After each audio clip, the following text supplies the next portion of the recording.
मुसलमान से जय श्री राम के नारे लगवाए जाते हैं ज़बरदस्ती। देख रहे हैं, हमें सोने की अंगूठी मिली, तमाम साधु संतों के बीच कारी अबरार जमाल पहुँचे और उनसे जय श्री राम के नारे लगवाए, कुर्सी पर बिठाया गया और मेरी आरती उतारी गई, मेरे पैर छुए गए। लकुम दीनुकुम वलिय दीन, हमारा दीन अलग है, आपका दीन अलग है। हम आपके दीन की, आपके मज़हब की बहुत प्राण प्रतिष्ठा का मतलब होता है मूर्ति में प्राण फूंकना, प्राण डालना।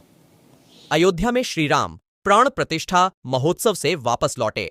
जमीयत हिमायतुल इस्लाम के अध्यक्ष मुस्लिम स्कॉलर कारी अबरार जमाल ने प्राण प्रतिष्ठा समारोह में किए गए सम्मान और अनेकों भेंट की प्रशंसा।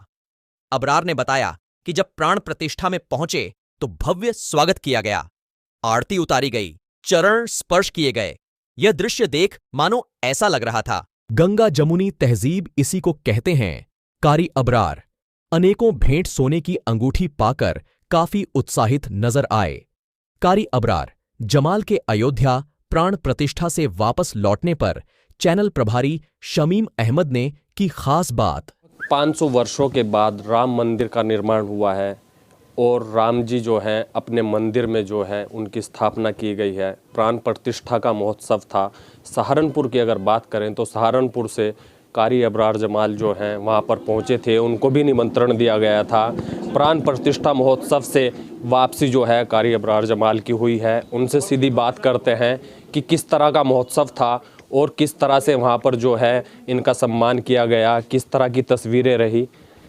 अबरार साहब, अगर बात करें, आपको निमंत्रण आया था और आप पहुँचे थे राम प्राण प्रतिष्ठा महोत्सव में, तो किस तरह की चीज़ें आपने वहाँ देखी? क्योंकि कहीं ना कहीं आप मुस्लिम समुदाय से ताल्लुकात रखते हैं, तो वहाँ पर जो है हिंदू समुदाय का जो है कार्यक्रम एक तरह से कहा जा रहा था, तो कैसे देखते हैं, क्या कुछ चीज़ें आपके सामने निकल कर आई? देखिए, बहुत अच्छा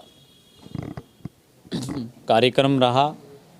मैं शुक्रिया अदा करता हूँ ट्रस्ट के तमाम लोगों का कि उन्होंने हमें इस काबिल समझा, उन्होंने हमें निमंत्रण भेजा। हम लोग वहाँ पहुँचे और बड़ा सम्मान वहाँ हमें मिला।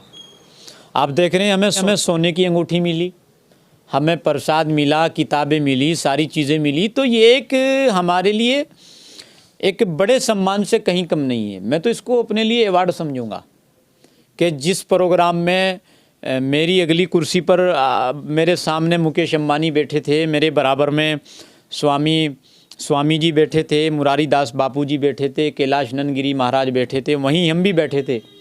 मेरे सामने प्रधानमंत्री जी खड़े हुए भाषण दे रहे थे। तो ये वाकई मेरे लिए बड़ा ऐतिहासिक था।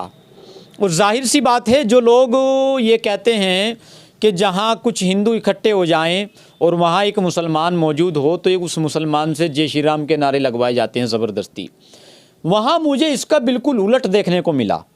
इससे अच्छा मौका उन लोगों के लिए क्या हो सकता था कि वहाँ तमाम साधु संतों के बीच कारी अबरार जमाल पहुँचे और उनसे जय श्री राम के नारे लगवाए जाएं। लेकिन ऐसा हुआ नहीं। उन लोगों ने तो मेरे माथे पर तिलक भी नहीं लगाया। तमाम लोगों को तिलक लगाया जा रहा था, उन्होंने हमारे माथे पर तिलक नहीं लगाया। हाँ, जब हम अंदर दाखिल हुए, तमाम जगह की चेकिंग होने के बाद जहाँ जूते निकाल करके जाया जा रहा था प्रोग्राम में, तो बाकायदा मुझे कुर्सी पर बिठाया गया और मेरी आरती उतारी गई, मेरे पैर छुए गए। उसके बाद मैं अंदर दाखिल हुआ। ये सम्मान जब एक सनातनी की तरफ से एक मुस्लिम को ये सम्मान मिलता है, तब जाके हिंदुस्तान की एक बेहतरीन खूबसूरत तस्वीर नज़र आती है। और वाकई मुझे वहाँ एक बड़ा अच्छा हिंदुस्तान नज़र आया, जहाँ एक तरफ तमाम साधु संत थे, वहाँ एक तरफ कारी अबरार जमाल भी थे, मौलाना उमेर इलियासी साहब थे। इससे बड़ी गंगा जमुना तहजीब की क्या बेहतरीन मिसाल हो सकती है। दूसरी बात, जहाँ राम मंदिर का निर्माण हो रहा है, वहीं दूसरी तरफ सरकार बहुत अच्छी एशिया की सबसे बड़ी खूबसूरत मस्जिद का भी निर्माण कर रही है। ये भी हम सब के लिए खुशी की बात है। अच्छा, जहाँ पर बताया जाता है बाबरी मस्जिद जो थी उसका ढांचा था, तो आप तो खुद मौके पर पहुँचे थे, तो क्या उसी जगह राम मंदिर का निर्माण हो रहा है या उससे थोड़ा आगे या थोड़ा पीछे बताया जा रहा है? क्योंकि लोगों को कन्फ्यूज़न रहता है कि कोई लोग कहता है कि वहीं पर निर्माण हो रहा है, तो इस बारे में क्या कहें? कुछ देखने में देखिए, वहाँ जहाँ हम दाखिल हुए तो वहाँ एक तरह से पूरी तरीके से चारों तरफ से वो बंद था, तो वहाँ कुछ नज़र नहीं आ रहा था हम किस जगह खड़े हैं, कहाँ खड़े हैं। चारों तरफ से एक तो प्रशासन का घेराव और दूसरी तरफ तमाम सामियाने और तमाम खूबसूरत फुलवारी से गुलदस्ते की तरह जो है दुल्हन की तरह एक अयोध्या को सजा के रखा था। और बिल्कुल पूरी तरीके से चारों तरफ से उसको घेर रखा था, तमाम प्रशासन अलर्ट था। तो वहाँ ऐसा कुछ हमें मतलब नज़र नहीं आया, पूरी तरीके से देख नहीं पाए। अच्छा, विपक्ष लगातार कहता है कि जो है सरकार ने जो है राम मंदिर का अगर निर्माण किया है तो कोर्ट के आदेश पर हुआ है, और वहीं आगे 2000 लोकसभा चुनाव भी होने जा रहे हैं। तो इसी के मद्देनज़र जो है इतनी जल्दी जो है राम प्राण प्रतिष्ठा का महोत्सव रखा गया है, क्योंकि अभी राम मंदिर पूरी तरीके से तैयार भी नहीं हुआ है। तो क्या देखते हैं इस तरह से? देखिए, मैंने खुद सामवेद में पढ़ा है, प्राण प्रतिष्ठा का मतलब होता है मूर्ति में प्राण फूंकना, प्राण डालना। वैसे भी आपके अकीदे के मुताबिक, सनातनियों के अकीदे के मुताबिक, ज़रूरी नहीं किसी मूर्ति में जब प्राण फूंके जाए जब वो किसी मंदिर में रखी हो।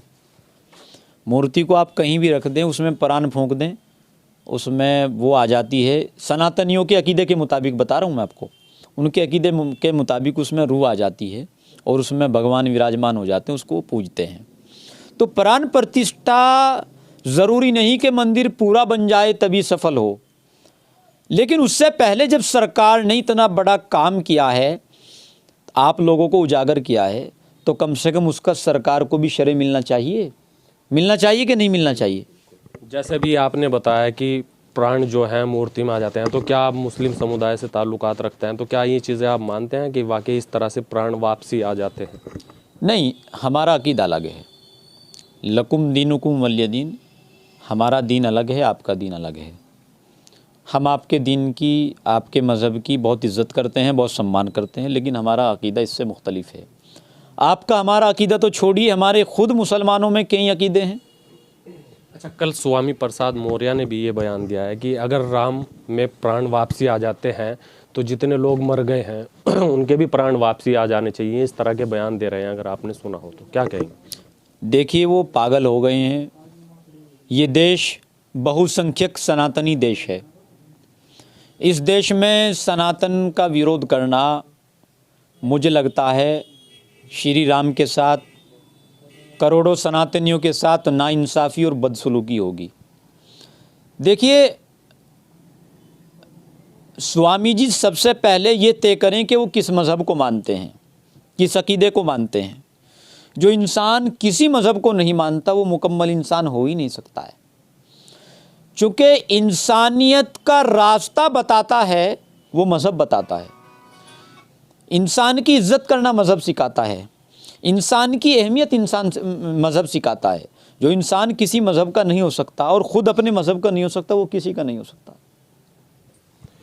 ओवैसी साहब कह रहे हैं कि मैं तो वहाँ पर बाबरी मस्जिद को देखता आया हूँ और आज भी मेरी नज़र से अगर देखें तो वहाँ पर बाबरी मस्जिद ही होनी चाहिए थी। इस तरह की बयानबाजी अभी भी वो कर रहे हैं, तो क्या कहेंगे उनके बयान? देखिए, उनका अपना पर्सनल बयान है, वो क्या कह रहे हैं हमें उस पर नहीं जाना है।